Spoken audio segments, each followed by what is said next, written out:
छतरी वाला कब सुनेगा। फल कारण सेवा करे, करे न मन से काम। कहे कबीर सेवक नहीं, चहे 6 गुना दाम। एक बार की बात है, एक गरीब युवक ने एक संत के पास जाना शुरू कर दिया और वह उनके यहाँ बड़े ही प्यार से मन लगाकर सेवा करने लगा। उन संत के पूरे आश्रम की अच्छे से साफ सफाई करता और फिर उसके बाद वह अपने काम पर चला जाता। उसकी अब ये रोजाना की दिनचर्या हो चुकी थी। सेवा के बाद जब भी उसे मौका मिलता तो अक्सर वो संत से अपने लिए आशीर्वाद मांगता और उनसे कहता, महात्मन, आपके आशीर्वाद से मुझे ढेर सारा पैसा और संपत्ति मिल जाए। ये ख्याल उसके मन में इसलिए भी आता था कि एक तो वह बहुत ही ज्यादा गरीब था और इसलिए भी क्योंकि उसका मन उसे धन की तरफ भी आकर्षित करता था। और इस पर संत ने उस व्यक्ति से पूछा कि क्या तुम इसलिए इस आश्रम की सेवा करते हो कि तुम्हें धन मिले? वो युवक अपनी ईमानदारी पर पूरा खरा था और उसने सच न छिपाते हुए कहा कि हाँ, मेरा यही उद्देश्य है कि मेरे पास ढेर सारी संपत्ति आए और इसलिए ही मैं ईश्वर के दर्शन करने आपके यहाँ आता हूँ। मेरे पास एक किराए का मकान है, पटरी पर सामान लगाकर बेचता हूँ। पता नहीं वो नीली छतरी वाला आखिर कब मेरी सुनेगा। संत ने कहा, चिंता मत करो, वो सभी को अवसर देता है, तुम्हारी भी सुनेगा।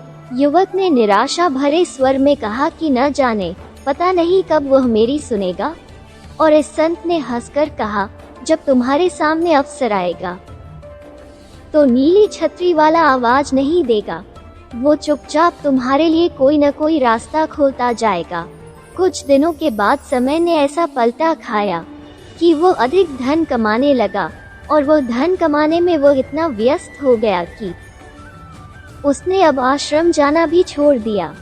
समय बदलता रहा, वक्त बदलता गया और कुछ बरस बाद वो एक दिन सुबह फिर वैसे ही उस आश्रम पहुंचा जैसे पहले जाता था और वो वहां जाकर फिर से झाड़ू लगाने लगा और उस आश्रम की साफ सफाई करने लगा।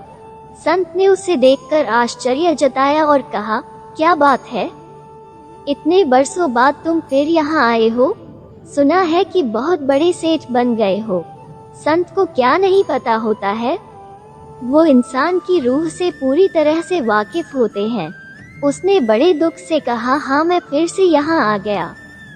मैंने बहुत धन कमाया, बच्चों की अच्छे घरों में शादी की, पैसे की कोई कमी नहीं, ढेर सारे रिश्ते बन गए हैं और लेकिन अब ऐसा लगता है कि मानो सभी पैसे के लिए ही रिश्ता निभा रहे हैं।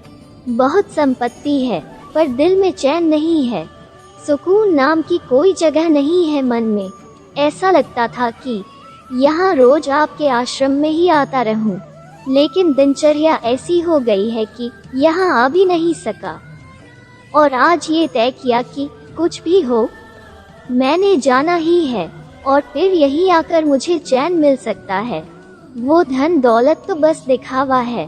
नीली छतरी वाले ने सब दिया धन दौलत, लेकिन चैन और मन की शांति नहीं दी बस।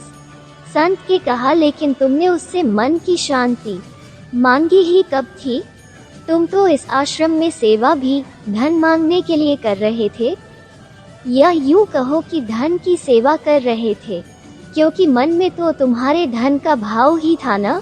जैसा भाव मन में होगा वैसा ही सेवा का असर भी होगा, क्योंकि ईश्वर किसी की सेवा नहीं रखता, वो उसका उसे पूरा हर्जाना देता है। तो फिर तुम दूसरों को क्यों दोष देते हो? जो तुमने मांगा था वो तुम्हें मिल गया, फिर अब इस आश्रम की सेवा करने किस भाव से आ गए? वो व्यक्ति बोला, उस समय में मन के वश में नहीं था और धन के अभाव ने मेरी आंखों के सामने पर्दा कर दिया था और इसलिए मैं सेवा भाव को समझ ही न सका और सेवा के बदले धन की चाहत रख दी। और आज मुझे समझ आ गया कि सेवा से धन तो मुझे मिल गया, लेकिन मुझसे मेरा भगवान दूर हो गया। धन की इस व्यस्तता ने मुझे मेरे ईश्वर से दूर कर दिया। इस पर संत ने कहा, ठीक है, अब तुम जिस इच्छा से सेवा करोगे वही पाओगे। हम तो न पहले तुम्हें रोकते थे न अब रोकेंगे, न हमने पहले तुमसे कुछ मांगा और न अब मांगेंगे।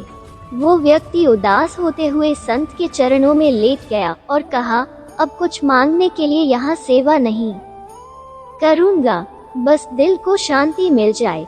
संत ने फिर कहा कि पहले ये तय करो कि कुछ मांगने के लिए आश्रम की सेवा नहीं करोगे या बदले में मुझे कुछ मिल जाए, ये भाव नहीं होना चाहिए। तभी यह सेवा ईश्वर तक पहुंच सकती है, वरना फिर सेवा कर्म बनकर फल देकर वापस आ जाएगी। इसलिए पहले वाले ही रास्ते पर चलो कि सेवा के बदले कुछ नहीं मांगना है। और वो उदार भाव से संत को देखने लगा और फिर बोला, मुझे कुछ नहीं चाहिए, बस मुझे सेवा करने दीजिए।